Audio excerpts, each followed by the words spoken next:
یہ جو حضرت یوسف علیہ السلام نے ارشاد فرمایا کہ میں نے ترک تو ملت قوم، میں نے چھوڑ دیا انہیں، لیا کنہیں ہے واتبعت ملت آبائی ابراہیم و اسحاق و یعقوب۔ یہ جو حضرت یوسف علیہ السلام کے جملے ہیں اس میں بڑے پیغامات ہیں۔ ایک پیغام تو اس میں یہ ہے کہ ان ہستیوں نے جو کچھ کیا ہے، آگ میں جلنا برداشت کیا، ہجرت برداشت کی، کل بھی ہم نے کچھ اشارتاً بات کی، تو سارے کام میں بھی کروں گا۔ یہ میری روش یہی ہے، میرا طریقہ یہ ہے، ہمارا اسلوب یہ ہے کہ ہم اللہ کی خاطر، اللہ کی مخلوق کی خاطر، ان کی ہدایت کی خاطر ان سارے مرحلوں سے اپنے آپ کو گزاریں گے۔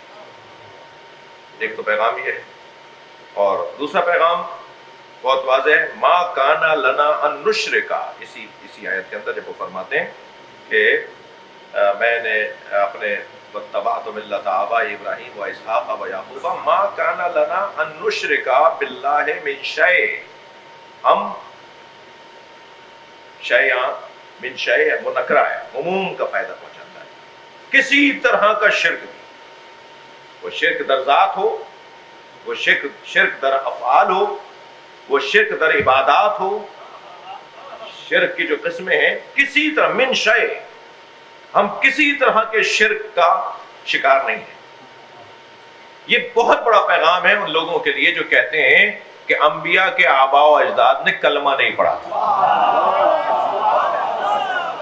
موحد نہیں تھے، دین حنیف پہ نہیں تھے، آباء و اجداد ان کے کلمہ گو نہیں تھے۔ یہ ان کے لیے پیغام ہے کہ حضرت یوسف علیہ السلام ارشاد فرما رہے ہیں ما کان لنا ان نشرک باللہ من شیء، ہمارے آباء و اجداد، ہمارے بڑوں کا یہی طریقہ ہے، ہم کسی طرح کا بھی شرک نہیں کرتے۔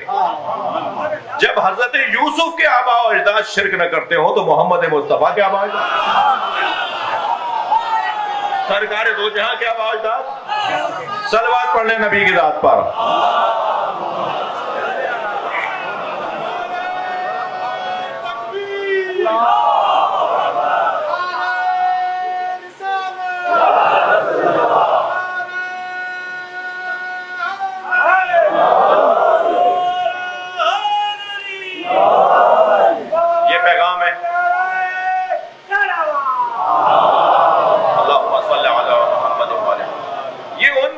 فہم اور نا سمجھ تاریخ لکھنے والوں کا مسئلہ ہے جنہوں نے انہیں مخصوص الفاظ زبان پہ دہراتے ہوئے نہیں سنا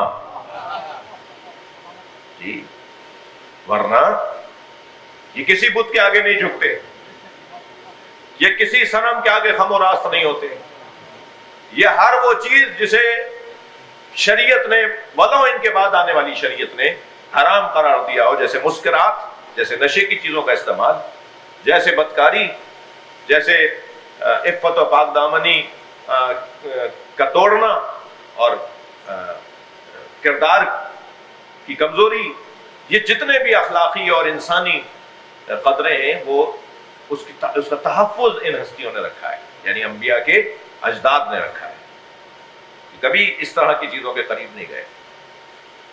ٹھیک ہے، وہ مخصوص کلمہ تو بعد میں کہا جا رہا ہے کہ بھئی یہ لفظ بولو، سرکار آ کے کہیں گے نا قولوا لا الہ الا اللہ تفلحوا، کہو لا الہ الا اللہ فلاح پا جاؤ گے۔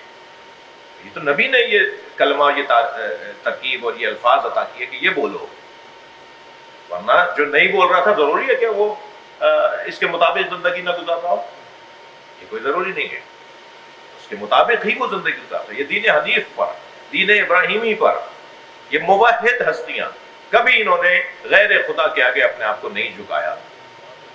جی فرما رہے ہیں کیا ما کان لنا ان نشرک باللہ شیء من شیء، ذرا برابر بھی ہم شرک نہیں کرتے۔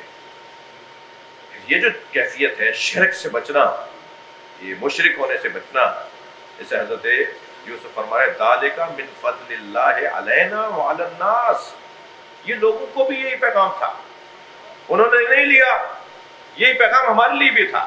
یہ فضل الہی ہم انبیاء کے لیے بھی ہے، یہ شرک سے بچنا، یہ فضل الہی عام لوگوں کے لیے بھی ہے۔ اللہ سب کو چاہتا ہے کہ وہ مشرک نہ ہو، مگر اکثرهم لا یشکرون، یعنی وہ لوگوں کے لیے بھی اللہ نے یہی نظام نازل کیا تھا کہ تمہیں شرک نہیں کرنا، اللہ تعبد الشیطان، جی یا بنی آدم سب کے لیے، ناس کے لیے، بنی آدم کے لیے. علم احد یا بنی آدم، کیا بنی آدم تم سے ہم نے عہد نہیں لیا، تم سے ہم نے پیمان نہیں لیا، تم سے ہم نے وعدہ نہیں لیا، تم نے ہم سے قسم نہیں کھائی تھی، ہم سے وعدہ نہیں کیا تھا. اور سب کے بعد سب سے اللہ بات کر رہا ہے.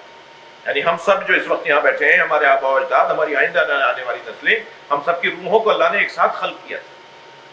پھر اس کی مرضی کہ کسی روح کو دادا بنا دیا، کسی روح کو پوتا بنا دیا، ورنہ روحیں سب کی ہماری ایک ساتھ بنی. اور جب ساری روحوں کو اللہ نے سامنے کھڑا کیا، خلق کر لیا، تو پھر ان سے اللہ نے کچھ عہد لیے تھے، کچھ پیمان لیے تھے. ہماری بھی جو آج آپس میں دوستی ہے، یہ روحوں نے وعدہ کیا ہوا تھا جو آج دوستی ہو رہی ہے. یہ کچھ چیزوں کا باہمی اشتراک ہے. یہ دوستی پرانی ہے، یہ روحانی دوستی ہے. عالم الست میں، یوم میثاق میں، اس وقت میں جو ہم نے عہد اور پیمان کیا تھا، وہ عہد و پیمان ہم آج پورا کر رہے ہیں. علم احد یا بنی آدم کب لیا تھا اللہ نے یہ وعدہ، یہ جو قرآن کہہ رہا ہے؟ سوائے اس نظریے کے جو میں عرض کر رہا ہوں، اور کوئی نظریہ ہے تو کوئی لائے. یہی نظریہ علماء نے بیان کیا ہے کہ ساری روحوں کو اللہ نے خطاب کیا اور کہا کہ لا تعبدوا الشیطان، تمہیں صرف اور صرف اللہ کی بندگی کرنی ہے، شیطان کی بندگی نہیں کرنی. یہ بتوں کے آگے جھکنا، یہ سورج کے آگے جھکنا، یہ ستارے کو اللہ ماننا، یہ درخت کو اللہ ماننا، یہ جانوروں کو اللہ ماننا، یہ پتھروں کو اللہ ماننا، یہ سب شیطان کو ماننا ہے. شیطان کو ماننے کے ہر دور میں جلوے مختلف رہے. اللہ کے علاوہ کسی کو بھی الہ ماننا، یہ گویا شیطان کی پیروی ہے. یہ حضرت یوسف فرما رہے ہیں ذالک من فضل اللہ، یہ جو شرک سے بچنا ہے یہ اللہ کا فضل ہے. اور کس کے اوپر علینا، اپنے آپ کو کیوں علیحدہ کیا؟ یہ کہہ کر کہ یہ جو نظام ہے توحید کا، یہ جو نظام ہے شرک سے بچنے کا، یہ صرف ہم نبیوں کے لیے تو نہیں ہے، یہ تو ہماری امتوں کے لیے بھی ہے. ظاہر ہے امت اور ہم ایک جیسے بھی نہیں ہیں، لہذا علیحدہ خود ذکر فرما رہے ہیں. ورنہ مطلق فرماتے کہ ہم سب پر، یا علینا کہہ کے رک جاتے تو ہم شامل ہو جاتے. ہم قرآن پڑھنے والا کہتا کہ جی آپ ہمیں اپنے ساتھ ملایا حضرت یوسف نے، پر میں علینا ہم پر، اور کس پر؟ وعلی الناس، ہم پر اور سارے لوگوں پر. مگر کیا کریں کہ ولکن اکثر الناس لا یشکرون، اکثر لوگ جو ہے وہ شکر نہیں کرتے. یہ جو فضل اللہ ہے،